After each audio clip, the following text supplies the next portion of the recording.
¿Qué tal, amigos? Muy buenos días tengan todos ustedes. Con el placer de siempre, su servidor y amigo Eduardo Casillas Ávila les saluda en esta charla que tenemos cada semana. La sabatina de esta semana pues es para tratar un tema que creo que puede ser del interés de todos ustedes.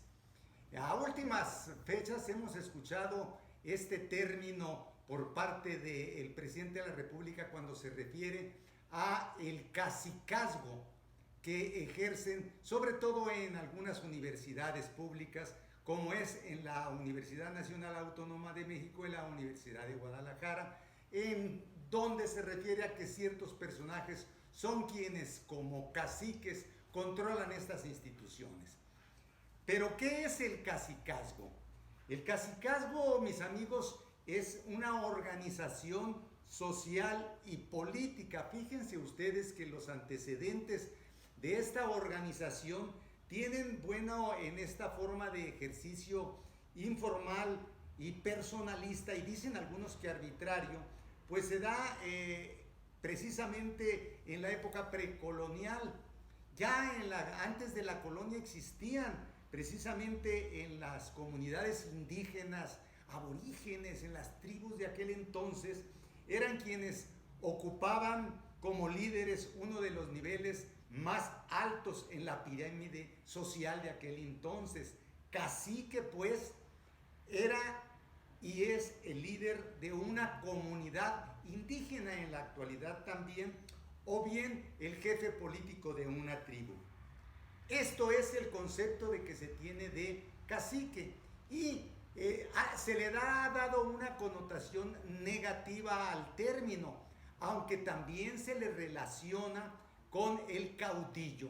Y entonces, como todo, han existido caciques malos y han existido caciques buenos.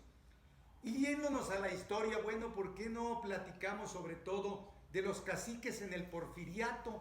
Ustedes recordarán que en aquel entonces, bueno, ¿quiénes eran los que tenían esta categoría? Bueno, pues los hacendados, los propietarios de las minas o de las fábricas, los prestamistas, quienes tenían el poder económico, eran los caciques de sus respectivas comunidades en donde ellos tenían influencia. Y posteriormente, pues, al paso ya de la revolución, posteriormente a la revolución, hubo una serie de caudillos que se convirtieron y que eran caciques precisamente en sus comunidades en donde ellos se encontraban. ¿Qué decir de Emiliano Zapata? Pues fue un gran caudillo, pero pues era el cacique del sur. Él era el que controlaba y era el jefe político, era el que tenía el control. Y bueno, pues fue un caudillo que no podemos negar, de los próceres más famosos y más reconocidos de la Revolución Mexicana.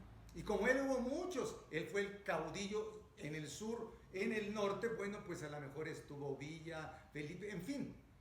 Existieron muchísimos que eran quienes controlaban en cada uno de sus comunidades, eran los jefes políticos, caudillos y caciques. La doble connotación que le podemos dar, nomás que se le ha dado más la negativa.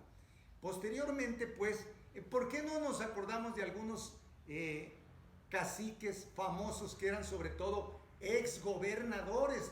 Porque cuando llegaban a gobernar eran verdaderos cacicazgos, no había democracia en sí, ellos controlaban todos. Y yo creo que los más famosos de esta época postrevolucionaria, van a estar ustedes de acuerdo conmigo, fueron dos de ellos. Fueron precisamente Gonzalo N. Santos en San Luis Potosí y Maximino Ávila Camacho en Puebla. Estos dos eran de los más grandes caciques que han existido. Tenían en su perfil una actitud caudillista también, pero de mano dura, una aceptación en cuanto sentían que los puestos eran para oficiales, eran para enriquecerse, en que estaban allí y que era un club de amigos, un club de gentes, un club de cabrones, así decían, y a mucha honra. Eso es una frase de Gonzalo N. Santos. Y bueno, estos grupos o cacicazgos pues siguieron prevaleciendo. Y a nivel nacional o a nivel estatal, ¿cuál ha sido uno, por referirme, porque no conozco toda la historia de los cacicazgos? Debe de haber uno en cada estado, como lo hay en cada municipio y como lo hay en cada lugar, en cada organización social inclusive. Pero de estos grupos caciquiles, el más conocido es pues el grupo de Atlacomulco, allá en el Estado de México, pero que curiosamente no se encuentra allí en Atlacomulco. Yo conozco ese lugar, cuando uno para México en alguna ocasión por ahí pasé, pero ellos se encuentran el grupo asentados en Toluca, que es la capital, y este es un cacicazgo duradero que tiene muchísimos años, fundado por allá en el Estado de México en los años 40 por Isidro Favela y su sobrino Alfredo del Mazo Vélez. Todavía ahí está esta dinastía que ha producido 8 gobernadores mexiquenses y pues entre ellos al presidente de la República, Enrique Peña Nieto, y al actual gobernador que es Alfredo del Mazo. Todavía está producto de este cacicazgo tan fuerte que existe allá. Pero no solamente ahí hubo cacicazgos fuertes. Me refiero también, o me voy a referir al cacicazgo que existió en Puebla, con Javier Rojo, con su hijo posteriormente, en Hidalgo, con el grupo de Huichapán, en donde emergió precisamente Osorio Chong, es de ese grupo político, porque el caudillismo tenemos que vincularlo como líderes de un grupo político. Hay esta simbiosis. Y también entonces estos grupos políticos no solamente eran caciques de comunidades, sino de organizaciones sociales. Por ejemplo, ¿cuál fue el gran cacique en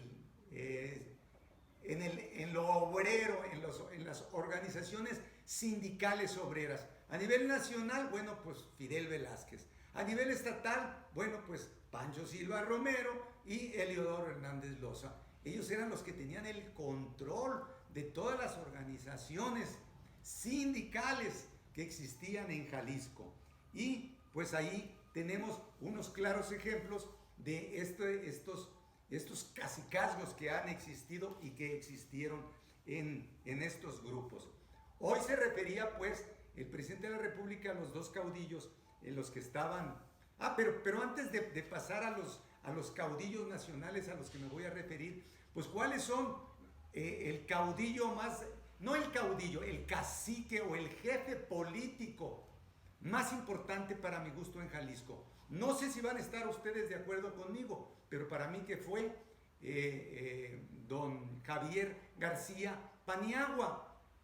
No, me tocó vivir esos tiempos y no había un líder político o un operador político, un agente que estuviera en la política que de alguna manera no estuviera vinculado y con el visto bueno de don Javier García Paniagua. Y de ahí había varios grupos políticos que estaban, pero todos respondían a este gran cacique en la connotación positiva de la palabra o del término de don Javier García Paniagua, y muchos de quienes pertenecieron a este cacicazgo o que eran miembros de este grupo político, todavía los encontramos por ahí con sus propios grupos, y algunos otros pues ya no tanto se encuentran ya jubilados, por así decirlo.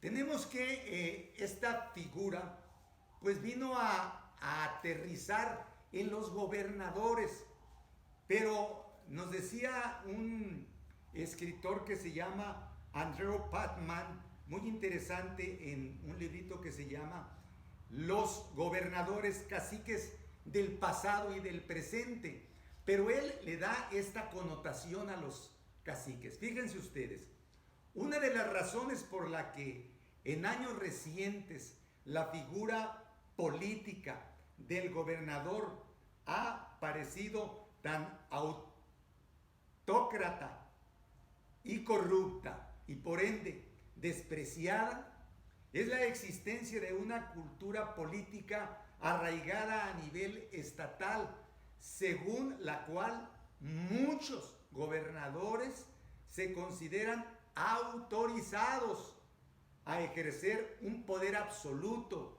y a incurrir en abusos de derechos civiles, violencia represora, gasto excesivo, endeudamiento excesivo, falta de transparencia, cooptación de la prensa, desvío de fondos, inmunidad y falta de empatía frente a las necesidades y el sufrimiento del pueblo.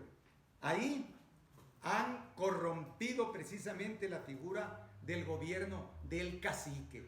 Ahí es la connotación negativa que se les da. Cualquier parecido con el que ustedes quieran es mera coincidencia. Y para volver al tema de que fue en lo inicial, los dos caciques de las universidades públicas de la UNAM a nivel nacional, pues fue y sigue siendo el doctor José Narro, un buen tipo, tuve la oportunidad de convivir con él. Y el otro, bueno, pues todos los conocen aquí en la Universidad de Guadalajara, el señor presidente se ha encargado de reiteradamente darle ese calificativo a el licenciado Raúl Padilla López. Y ustedes denle la connotación que quieran a estos caciques, de buenos o malos. Pero este es el término que quise tocar de quienes son líderes políticos o en una comunidad o en una organización social. Esta fue la plática, la charla de esta semana, mis amigos. Espero haya sido de su interés. Como siempre, me despido deseándoles que tengan ustedes un feliz fin de semana y una semana también agradable y de mucho éxito. Hasta la próxima en otra edición de La Sabatina.